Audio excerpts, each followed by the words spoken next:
여호수아서고요. 23장입니다. 이제 다음 주가 되면 여호수아 마치는 때고요. 이제 사사기가 이제 들어갑니다. 그래서 이제 여호수아 끝마쳐지고요. 1절입니다. 여호와께서 주위의 모든 원수들로부터 이스라엘을 쉬게 하신 지 오랜 후에 여호수아가 나이가 늙은지라. 여호수아가 늙었다. 여호수아가 85세에 모세로부터 지도자의 위치를 이어받죠. 그 다음에 이제 그때 곧바로 이제 그 가나안 땅을 드디어 들어가죠. 이제 갈렙이 헤브론을 얻는데 90세쯤에 사실은 갈렙이 85세쯤에, 그러니까 이제 5년 정도 가나안 땅을 이렇게 정복합니다. 그리고 이제 그 후로 한 길면 5년, 95세쯤도 짧은 9년, 그때 드디어 이제 다 분배가 끝나고 지금은 나이가 110세에 도달된 상태입니다. 그리고 이제 요 기간 동안 짧으면 15년간, 20년간, 길면 20년간, 짧으면 15년 동안 드디어 세월이 지난 거예요. 그러니까 지난주에 있던 그 땅 분배 이후로 이동안 드디어 별로 원수들하고 싸우지 않고 그냥 이제 억도 살아갈 때입니다.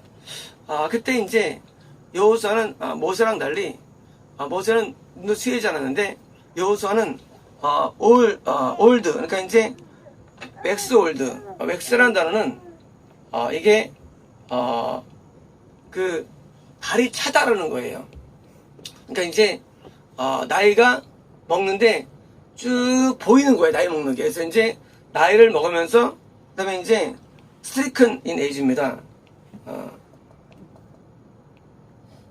이거는 이제 나이로 인해서 stricken, 질병에 시달리는, 그러니까 이제 나이 먹어서 질병에 시달리는, 그런 이제 몸이 이제 나이 먹은 티가 나는 그런 거예요. 그래서 이제 모세는 나이 먹어도 건강했는데 여호수아는 나이 먹으면서 쭉 이제 나이에 따른 증상들이 나타난 뭐 일반적인 경우죠. 그래서 이제 나이 먹어도 늙은 게 아니라 나이 먹어서 이게 그 늙음으로써 오는 그런 나타납니다. 이슬입니다.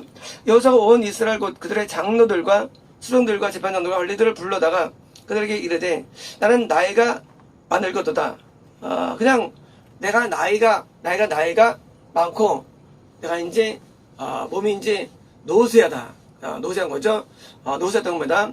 3절입니다. 너희 하나님 여호와께서 너희를 위하여 이 모든 나라에 행하신 일을 너희가 다 보았거니와 너희의 하나님 여호와 그는 너희를 위하여 싸우신 이시니라. 자, 지금 세월이 지났지만 너희가 지금 이 땅에 얻는 것은 하나님 너희를 위해서 싸운 증거야. 결과입니다. 4절입니다. 보라, 딱 요단에서부터 해지는 쪽 대까지 남아있는 나라들과 이미 멸한 모든 나라를 내가 너희를 위하여 지휘뽑아 너희의 지폐에게 기업이 되게 내라. 드디어 이제 요단부터 왼쪽이니까 왼쪽이죠. 왼쪽. 요단 왼쪽에 10지파죠.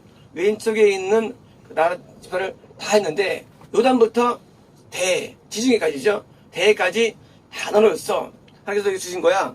5절입니다. 너희 하나님 여호와가 그가 너희 앞에서 그들을 쫓아내서 자 너희 목전에서 그들을 떠나게 하시리니. 자, 이게 지금 현정이 아니라 미래형이에요. 자, 너희가 지금 이걸 얻었는데 그 사이 전쟁을 별로 안 한 거예요. 그래서 이제 가나안을 정복했지만 가나안의 백성들은 냅둔 상태예요. 자, 이제 앞으로 너희들을 이제 그들을 쫓아낼 건데 하나님이 쫓아낼 거라는 거예요. 누구를? 네, 그러니까 여기 가나안 족속 귀신들을 쫓아내준다는 거예요. 자, 귀신을 쫓아낼 때 우리가 한다? 우리가 하죠. 하지만 하나님의 힘으로 하는 겁니다. 여기는 가나안 족속은 귀신 상징하는데 쫓아내는데 하나님을 도와주는 거예요. 쫓아낼 때. 너희 하나님 여호와께서 너희에게 말씀하신 대로 너희가 그 땅을 잘 거다. 드디어 이제 이미 약속대로 얻었는데 너희가 그 땅을 뭐요? 반들의 구원이 이제 확립된다는 얘기죠. 그래서 이제 가는 구원인데 구원 얻었는데 구원 후에 드디어 이후에 어둠을 쫓아내가지고 드디어 완전한 구원이 이제 영생으로 확립되는 것입니다. 6절입니다. 그러므로 너희는 크게 힘써 모세의 율법책에 기록된 것을 다 지켜 행하라. 자, 어떻게 쫓아내느냐 귀신들을. 방법론입니다. 축사의 방법은 안수를 통한 것도 있지만 회개도 당연히 되지만 뭐예요? 축사의 가장 쉬운 방법은 순종이에요. 구원받은 다음에 순종을 계속 하면요 귀신들이 나중에 나갑니다. 자동적으로. 그러니까 율법에 순종하는 거, 계명 순종은요 이것은 구원을 얻을 때만이 아니라 축사에서도 원론입니다. 축사의 원론. 죄를 짓지 않는 삶. 이게 원론입니다. 그래서 우리는 축사를 이해할 때 너무 그냥 막 하면 안 돼요. 그러면 사실은 대부분 가짜예요. 우리 안에 귀신들을 쫓아내야만 구원이 확정되고 또 영속되고 정확히 안착되는데 우리 안에는 귀신이 다 있는데 귀신들은 우리가 하나님 말씀에 순종하면 할수록 귀신은 약해지게 되어 있습니다. 이 원론을 떠날 수 없는 거예요. 그래서 인간이 죄를 짓는 한 결코 천국은 안 됩니다. 죄 짓는 한 귀신이 약해지질 않아요. 물론 죄 짓고 회개하면 좀 약해지지만 뭐예요? 하지만 근본 힘은 약해지질 않아요. 그래서 오직 순종만이 귀신을 약하게 만듭니다. 그래서 죄를 짓지 않는 부단한 노력과 애씀이 가장 중요합니다. 죄를 안 짓기 위해서, 뜻대로 살기 위해서 부단한 노력이 필요해요. 그래서 우리 율법책을 항상 읽는데 신약에는 또 산상순이 있죠. 구약에는 또 이 레위기 붙어있는 있죠. 율법은요 레위기 붙어있는 그 제사와 예배와 모든 계명들을 포함합니다. 이것대로 못하는 것입니다. 7절입니다. 너희 중에 남아있는 이 민족들 중에 들어가지 말라. 자, 민족들이 들어간다? 자, 드디어 이제 구원 얻어도 어느 과정에서 귀신이 나가지만 여전히 귀신이 있거든요, 우리 안에. 그러니까 뭘까요? 이 귀신들, 남아있는 귀신들하고 보니까 이제 들어가지 말라. 그들의 신의 이름을 부르지 말라. 그것들을 가르쳐 맹세하지 말라. 또 그것을 섬겨서 절하지 말라. 자, 우리 안에 있는 귀신에게 절하고 예배하고 타협하는 현상 있을 수 있다? 있을 수 있는 거예요. 우리가 하나님 믿으면서도 우리가 우리 안에 있는 귀신에게 우리가 그 귀신을 섬길 수 있어요. 그래서 증상이 범죄입니다. 범죄는 내 안의 귀신에게 내가 절하는 거예요. 그래서 귀신이 우리에게 고척돼가지고 드디어 구원을 잃게 받는 것입니다. 8절입니다. 오직 너희의 하나님 여호와께 가까이 하기를 올까지 한 것처럼. 자, 지금까지는 잘 믿었죠. 지금 지도자인 여호수아 있을 때까지는 잘 믿었어요. 하지만 뭐 이제 여호수아가 드디어 이제 얼마 안 남았어요. 지도자 한 명이 굉장히 중요한데 그 지도자 한 명이 만약에 파괴한다면 어떻게 합니까? 그러면 이제 신앙이 다 또 시들어지는 거예요. 그게 사사기입니다. 사사기는 그 사사가 있었지만 지도력이 약하기 때문에요. 지도로 안 되니까 계속 시달리는 거예요, 어둠들한테. 그래서 지도자가 굉장히 중요합니다. 그래서 지도자 한 명이 남아야 되는데 지금 이들이 잘 섬기지 너희들 이건 너희들 잘 유지해. 그럽니다. 9절입니다. 이는 여호와께서 강대한 나라들을 너희 앞에 쫓아내셨으므로 오늘까지 너희에게 맞은 자 하나도 없느니라. 자, 구원하는 과정 가운데 뭐 시온 왕 목을 이기고 바사랑 왜요? 그 막 뭐 쳐부수고 그리고 이제 요단서족을 다 부수고 뭐예요? 하나님께서 다 이기셨죠. 그래서 영적 승리했는데 이 승리가 뭐예요? 하나님께서 우리를 돕는 승리였습니다. 그래서 아무리 신앙이 약해도 우리가 정도대로 가려면 우리는 결국은요, 무시할 수 있게 되는 겁니다. 10절입니다. 너희 중 한 사람이 1000명을 쫓으리니 1000명을 쫓을 수 있을까요?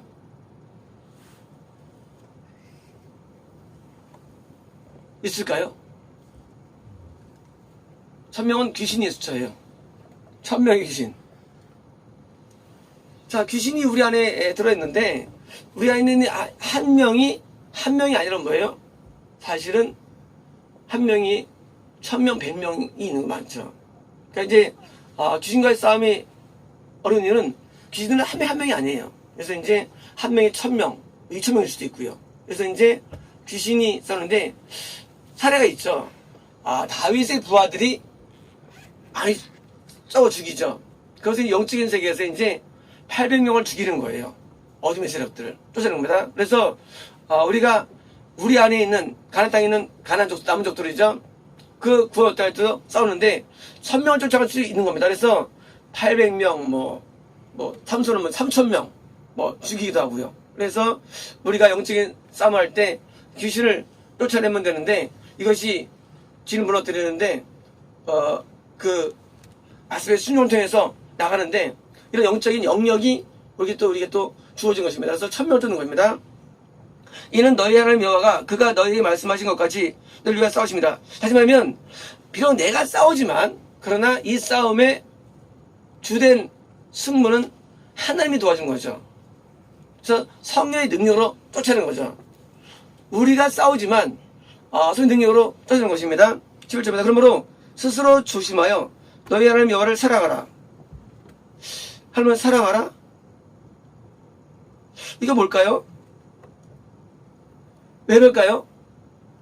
우리 안에 하나님 우리 안에 계시죠? 성령이 계시죠? 자, 우리가 하나님을 사랑해서 하나님을 따라가야 되는데, 우리 귀신을 따라갈 수 있는데, 우리가 하나님만을 사랑하는 겁니까? 계명 순종의 결과입니다. 그러니까 계명 순종은 결국은 하나님을 사랑하는 게 되는 거예요. 하나님을 사랑하는 방법은 감정적이지 않습니다. 그러니까 계명의 순종을 하나님을 사랑하는 방법입니다. 그래서 이제 순종할 때 하나님을 사랑하게 돼 있고요. 계명 순종 안 하면 됩니까? 또 마귀도 사랑하게 돼 있어요, 사람이요. 마귀를 따라하는 것은 순식간이죠. 12절입니다. 너희 만일 돌아서서 너희 중에 남아있는 이 민족들을 가까이하여 더불어 혼인하며, 또 왕래하면, 혼인하며 가능할까요? 마귀와 혼인하는 게 귀신과? 가능해요. 마귀가 귀신이 옷을 벗고 나타납니다. 옷 벗고. 자, 그러면 마귀는요? 센 거예요. 귀신이 머리가 길어요. 더 세요. 그런데 나한테 가까이 왔어요. 내가 지금 귀신한테 당하는 거예요. 내가 귀신과 성적 결합을 합니다. 가능해요. 귀신이 우리 안에서 성적 결합을 해요. 물론 형상이고 환상이고 꿈입니다. 하지만 이건 뭐예요? 가능한 얘기였어요, 성경에는요. 죄를 지면요, 환상이나 꿈 가운데 내가 어떤 귀신과 접촉을 해요. 물론 죄를 안 적은 여러분들이야 이해했었지만 이건 사실이에요. 깜짝 놀랍니다. 깜짝 놀래. 우리는 그냥 죄를 짓는 건데, 그 죄를 짓는 배우가 뭐냐? 우리냐? 아니라는 거예요. 그게 아니고 우리 안에 어둠에 내가 뭐요? 하나가 되었기 때문에 죄가 지어진다는 거예요. 하나님을 떠난다는 게 뭐냐? 간단해요. 죄를 지면 하나님을 떠나는 거예요. 그래서 귀신이 얼굴도 모르는데, 한 남자들이 이런 말 하는 경우 있죠. 내가 오늘 어떤 여자와 꿈에 이상한 행동을 했다는 거 들은 적 있죠? 그죠? 못 들었나요? 네? 들었죠? 꼭 아니지만은 많은 경우에, 다물론 다는 아닙니다. 그런 경우에 귀신과 내가 굉장히 가까이 있는 거예요. 많은 경우에. 물론 남자가 몽종이라든가 그런 것 때문에 하는 경우도 있지만요. 사실은 많은 경우 뭡니까? 사실은 많은 경우에 그런 어둠과 내가 하나가 되는 결혼이 아주 많아요.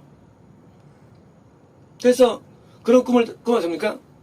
자기를 진단내릴 수 있어야 돼요. 내가 지금 마귀와 하나가 됐구나 하고 진단내려야 됩니다. 이 성경에 있는 이 내용들은요 거짓이 없어요.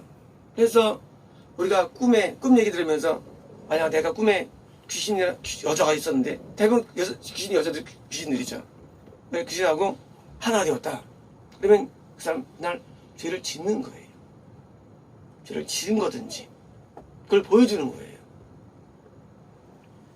그래서 이 죄는 마귀와 내가 협력관계로 죄가 이루어지는 거예요. 협력관계로.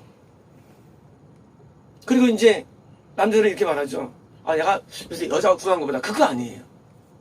그게 아니고 실제로 귀신과 하나가 되는 거예요. 그런 꿈을 꿔보신 분들 있으시죠? 과거에. 그죠? 여자들은요, 여자 마찬가지예요. 남자가 나를 덮쳤습니다. 그런 거 나와요. 그래서 꿈속에서. 단 아니지만 많은 경우에 마귀하고 하나가 되는 거예요. 그리고 그때 뭐예요? 우리는 딱 긴장이 되는 거예요. 물론 꿈에 안 꿀 수도 있어요. 환상 안 볼 수 있어요. 하지만 이 마귀와 우리는요 하나가 되는 일이 그게 범죄예요. 죄예요. 그래서 우리가 어둠이 마귀가 자기 머리 보일 때도 있고요.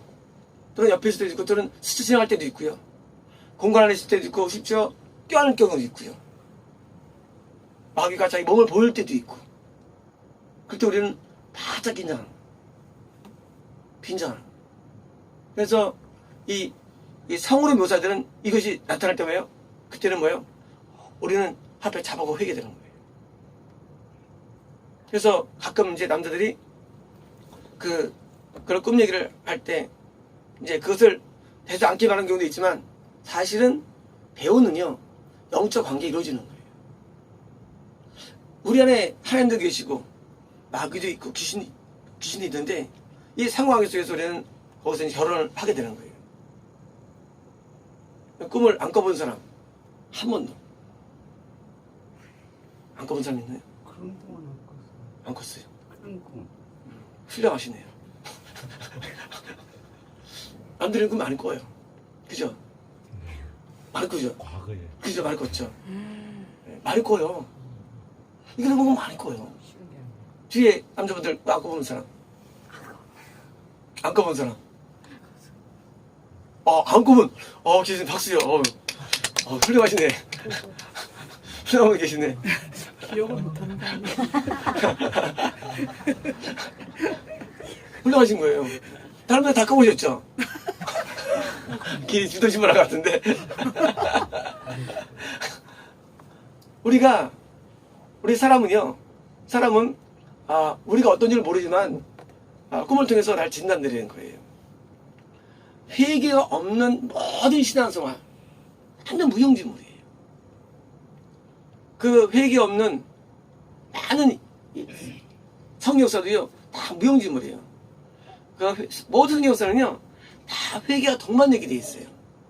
그래서 우리는 회개의 사람이 돼야 되는데, 우리가 이런 모든 상황을 통해서 자꾸 나를 자꾸 갈아엎는 거예요.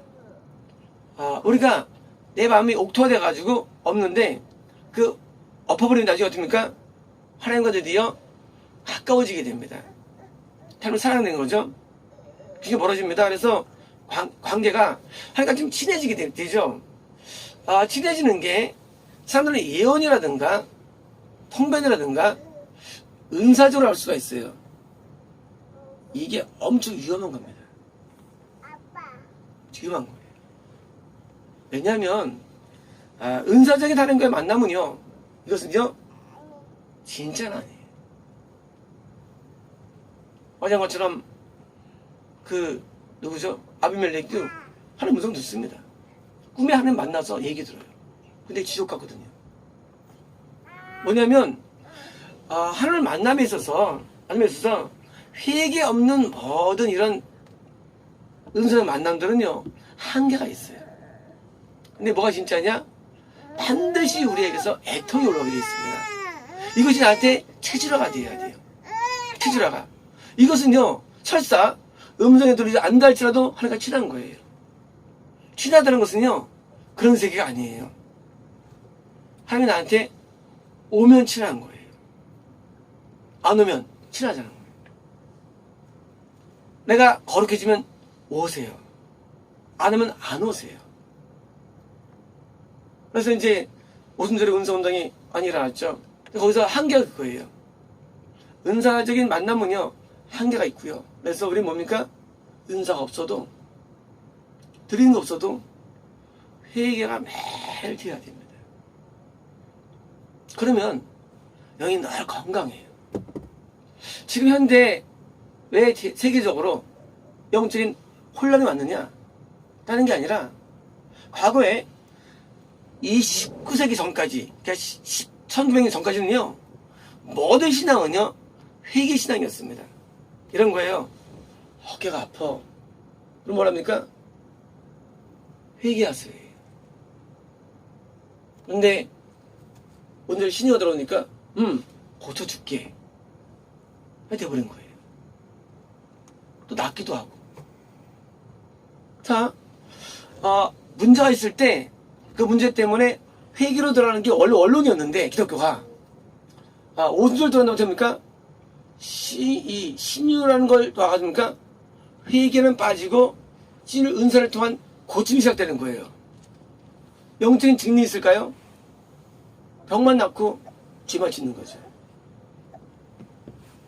자, 우리는 정확히 이해됩니다. 뭘 이해되면요, 하나님은 본체가 내가 가까이 계셔야 되는데 본체가 아닌 은사를 통해서 우리에게 올 때 보니까 속을 수가 있는 거예요. 속을 수가 있어요. 우리 이런 속임수에 넘어가면 안 되는 거예요. 하나님은요 내가 거룩하면 항상 오세요.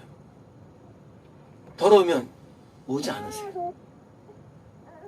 죄를 지면 하는 게 우리에게 오질 않아요. 우리 감각으로 하나님 가까웠다고 느끼는 것이 오질 않아요. 하나님은 반대로 내가 의인 거룩하면은요 반드시 우리에게도 오십니다. 또 느낌이 없을 뿐이지. 우리는요 이런 느낌이라든가 계시라든가 여기로 가면 안 됩니다. 본질이 중요해요. 거룩하면은요 나에게 가까이 오십니다. 그분이 하나님이에요. 우리가 공기를 느낄 수 없죠. 왜요? 공기는 규명할 수 없어. 그죠? 근데 내가 하면은 들어온 것처럼 하나님이란 분은요 내가 깨끗이 되면 반드시 나에게 가까이 오세요. 반대로 아까처럼 이런 귀신과 가끔은요 내게 오질 않습니다. 오지 않으세요. 근데 왔다고 착각하는 경우들이 있어요. 그쪽의 세계가 은사라든가 계시의 세계예요. 그래서 은사나 계시의 세계를 우리는 멀리지 않지만 거기만 들으면 안 되는 거예요. 거기만 들으면 안 되는 거예요. 그거 없이도 우리는 신앙생활이 가능한 거예요. 저도 물론 많은 은사가 있죠. 영분의 은사가 있고 통분의 은사가 있고 또 예언의 은사가 있고 그리고 저한테는 은사들이 있죠. 신의 은사가 있고. 근데 뭐예요? 제가 이런 은사들을 과거에 노출하지 않은 이유가 뭐냐? 그건 딴 게 아니라 이런 은사들을 통해서 접근을 접근했거든요. 그것은 한계심을 깨달았습니다. 뭘 깨달았느냐? 한 가지예요. 합시다. 오직 회개다. 이렇게 깨달은 거예요. 오직 회개만이 우리를 바르게 만듭니다. 오직 회개만이 우리가 하나님 앞에 가까워진 방법이에요. 은사를 거지는데 한계가 있습니다. 도움 받아요. 하지만 한계는 있어요. 그래서 뭐지 회개하는 거예요. 아파도 회개하고 안 돼도 회개하고 어려도 회개하고 어디 회개하는 거예요. 이거 제가 이것을 주창하는 바고요. 초창기 때 우리 차선희 선교사님이 이제 저한테 많이 물어봤죠. 어떻게 신앙생활 하는 겁니까? 라고 제가 듣죠. 신앙생활은 매우 간단합니다. 그냥 하나님 앞에 회개생활 하면 됩니다. 회개생활이 그것이 거의 유일한 그리고 진짜 본질적인 신앙생활이에요. 다른 것은요 양념 정도에 불과합니다. 양념에 불과해요. 다른 모든 것들은요 양념인데 여기 붙들면 안 돼요. 그래서 이제 우리가 오늘부터 안 되기도 이제 안 하는 거예요. 우리는 이제 안 되기를 토할 음성을 들었죠. 1년 동안 들었죠. 그리고 책을 만들었고 오차가 없어요. 하지만 뭐예요? 더 나은 게 뭐냐? 더 나은 게 회개기도예요. 어디 더 좋지 않나요? 우리가 회개를 할 수 한다면 더 뛰어난 거예요. 회개는요, 내가 회개를 해야겠다고 마음 먹어야 되는 거예요. 회개되는 거예요. 하나님께서는 우리 의지 꼭 보고 있어요. 그래서 내가 회개로 들어가겠다는 마음을 가져야 돼요. 그렇게 들을 수 있지? 회개 안 할 거면 회개 안 돼요. 그래서 찬송호를 들으면서 되는데, 우리가 이제, 예수님은 어떻게 하실까라는 책이 있죠. 물론 막 유명한 책이죠. 그래서 이런 내용이 나옵니다. 유명한, 성가하는 분이, 이분이 이제 세상적인 노래를 하지 않고 교회에서 찬송을 부르는데 딱 은을 끼치는 내용이 나옵니다. 우리가 예배 때 나의 찬양을 통해서 우리가 회개를 할 수 있다면 이건 참 가치 있는 찬양이 되는 겁니다. 찬양의 세계도 마찬가지예요. 찬양도 가장 깊은 은혜가 역시 회개 찬양이에요. 가장 깊은 게. 모르는 찬양도 다양하지만 가장 좋은 찬양이 회개 찬양이에요. 준비되셨죠, 이제요? 자, 이제 따합시다. 이번에 반드시 눈물을 흘리며 회개해야 된다. 자, 이제 기도하겠습니다.